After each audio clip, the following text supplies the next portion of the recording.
colère aussi des agents de sécurité appelés à manifester dans toute la France ce mardi pour demander de meilleurs salaires notamment. Ils se disent en première ligne pour faire respecter les mesures sanitaires depuis le début du Covid et selon eux, les agressions se multiplient comme hier à Paris avec l'agression mortelle d'un vigile tué devant l'ambassade du Qatar tout près des Champs-Élysées.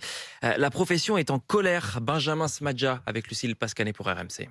Muriel est agent de sécurité depuis 7 ans dans le sud-ouest. Elle aime son métier, même si les conditions de travail sont difficiles. Il y a beaucoup de violences, verbales et même physiques. Je me suis déjà retrouvée avec 2 personnes en face de moi que je ne pouvais pas laisser sortir du magasin. Ils étaient prêts à lever la main et là, du coup, la BAC est arrivée à ce moment-là.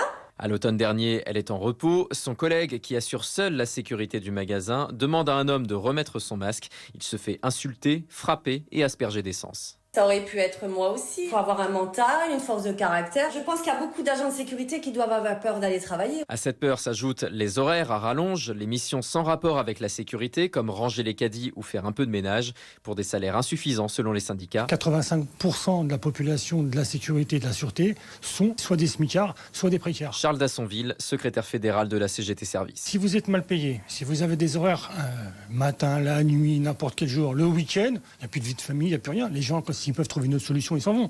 Ce qu'il faut, c'est remettre un vrai salaire et permettre à ce que les salariés travaillent dans les bonnes conditions. Les syndicats demandent une hausse d'au moins 10% des salaires.